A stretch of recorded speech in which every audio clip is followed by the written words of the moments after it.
আজ আমরা চক্রবৃদ্ধি সুদ চ্যাপ্টারের 34 দাগ থেকে শুরু করব।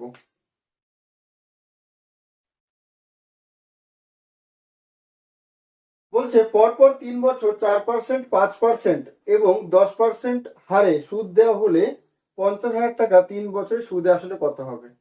তার মানে এখানে পি হচ্ছে 50,000, 1 প্লাস আর বাই হচ্ছে প্রথমে 4/100। ঠিক আছে, যদি একই হার থাকে তাহলে কিন্তু 3 বছর হলে পরে আমরা পাওয়ার 3 লিখতাম, কিন্তু এখানে 3 বছরে 3 রকম সুদের হার, তাহলে এই জন্য আমরা পর না লিখে পরপর গুণ এখানে লিখবো। তারপর 5 দিয়েছে, তারপর 10, 3 বছরে এমন দিয়েছে। ঠিক আছে, তাহলে এটা হচ্ছে আমাদের সুদ আসল হবে। দ্যাট ইজ 50,000 ইন্টু এটা কত হবে? এটা যদি কাটি আমরা 4 অক্ষে 4, 4 25 সঙ্গে 100, এটা 5 দিয়ে কাট, 5 অক্ষে 5, 5 20 100, আর এটা শূন্য শূন্য কেটে যাবে। তাহলে 25 অক্ষে 25 আর একে 26/25 হবে এটা, আর এটা 20 অক্ষে 20 আর একে 21/20 হবে এটা, আর 10 অক্ষে 10 আর একে 11/10 হবে। দুটো শূন্য, একটা শূন্য, দুটো শূন্য। ঠিক আছে, 25 দিয়ে কাটবো, 25 দুগুণি 50, শূন্য। 2 দিয়ে কাটবো, 10 দুগুণি 20, নিচে আর কিছু নেই। এবার খালি গুণ করলেই হয়ে যাবে আমাদের।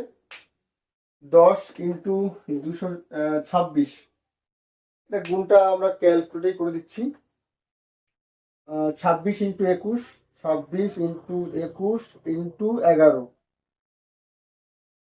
6006, আর এই শূন্য, এত।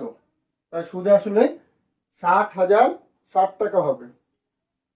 60,060 মানে এ দাগ হবে। ঠিক আছে,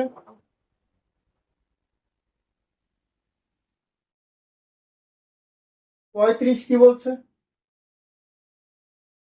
একটি শেয়ারের দাম প্রথম বছর 10% হারে বৃদ্ধি এবং তারপর 2 বছর যথাক্রমে 5% ও 4% হ্রাস পায়। যে শেয়ারের বর্তমান দাম 10,000 টাকা, 3 বছর পর তার কত টাকা দাম হবে? সেম অঙ্ক। তাহলে পি হচ্ছে এখানে 10,000। আচ্ছা, প্রথম বছর কি হয়েছে? 10% বৃদ্ধি পেয়েছে, তাহলে 1 প্লাস r/100 হবে।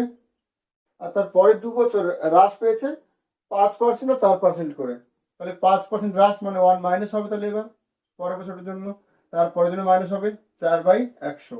ঠিক আছে, তাহলে এটা হবে আমাদের 3 বছর পরে সুদ আসল। দ্যাট ইজ 10,000 ইন্টু, এটা কেটে যাবে, 10 অক্ষে 10 আর একে 11/10 হবে। এটা 5 20 100 হবে, 20 অক্ষে 20 মাইনাস 1, 19/20। আচ্ছা, আর এটা 4 25 সঙ্গে 100 হবে, 25 অক্ষে 25 মাইনাস 1, 24। তাহলে দুটো শূন্য কাটবে, 4 25 সঙ্গে 100 হবে। আবার আমাদের গুণ সিম্পল, তাহলে 11 গুণ 4 গুণ 19 গুণ 24, 20,064।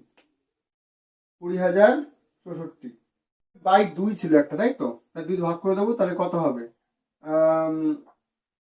2 অক্ষে 2, 0 0, 3 দুগুণি 6, 2 দুগুণি 4, অর্থাৎ 10,032 বিদার।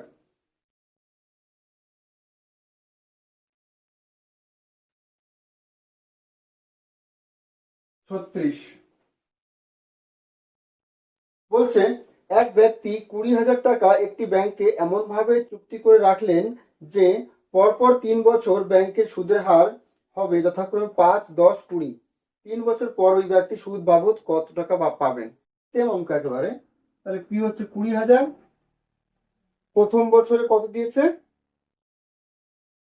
5% হারে সুদ দিচ্ছে, তারপর 10%, তারপর 20%।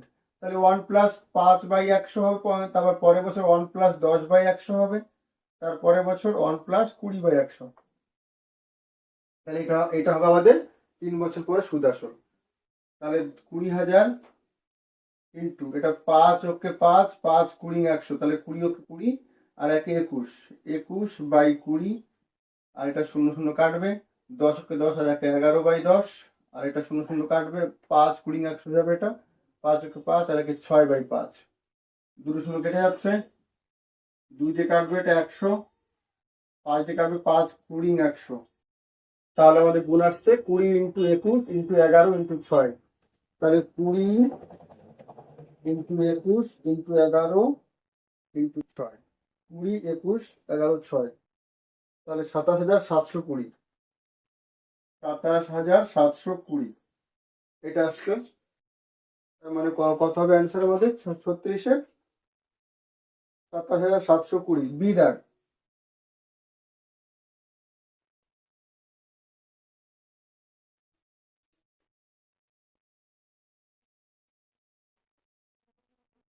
সাঁইত্রিশ, চক্রবৃদ্ধি সুদে কিছু পরিমাণ অর্থ 1 বছরে 24,000 টাকা ও 3 বছরে 34,560 টাকা হয়, সুদের হার নির্ণয় করো। সেম অঙ্ক একেবারে। তাহলে পি ইন্টু 1+r/100 1 বছরে কত বলছে? 24,000,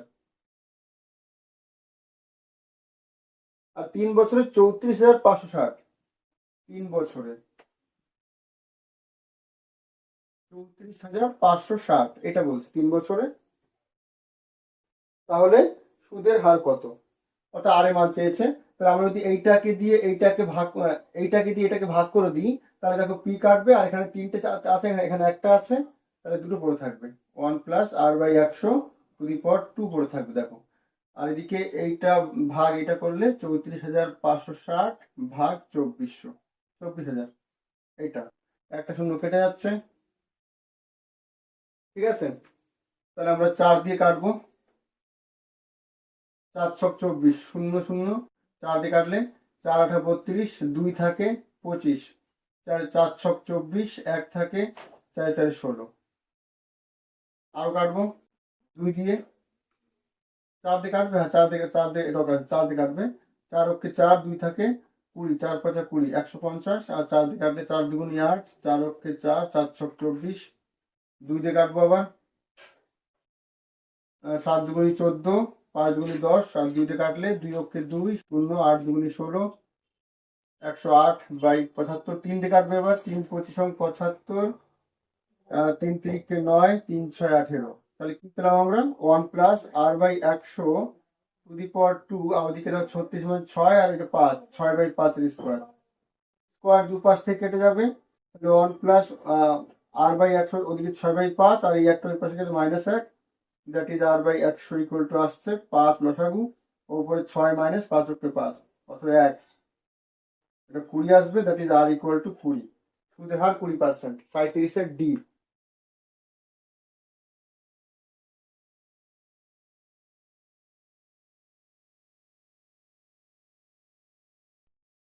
38 বলতে চক্রবৃদ্ধি সুদে কিছু পরিমাণ অর্থ 2 বছরে 12,100 টাকা এবং 4 বছরে 14,641 টাকা হয়, আসল নির্ণয় করো। তাহলে দেখো এখানে 2 বছরে 12,100, তাই তো? তার মানে পি ইন্টু 1+r/100 এটা 12,100 আছে, আর পি ইন্টু 1+r/100 এটা 14,641। তাহলে এইটা আছে, ঠিক আছে। তাহলে আমি যদি ভাগ করে দিই, এইটাকে দিয়ে এটাকে ভাগ করে দিই, তাহলে কত হবে? পি কাটবে আর এটা দুটো কেটে যাবে, তাহলে 1+r/100 সমান পড়ে থাকবে এইটা ভাগ এইটা, তাই তো? তাহলে 14,641 ভাগ 12,100, ঠিক আছে। তাহলে এইটার মান পেয়ে গেলাম, এইটা আমরা ক্লিয়ার। এবার যদি এই মানটা আমরা এখানে বসিয়ে দিই, তাহলে কিন্তু কি মানটা পেয়ে যাবো। তাহলে দেয়ারফর পি ইন্টু এটার মান আমি পেয়েছি এইটা 14,641 ভাগ 12,100 সমান 12,100। এখান থেকে পি পেয়ে যাবো আমরা একবারে। তাহলে পি ইকুয়াল টু এইটা ইন্টু এইটা বাই 14,641।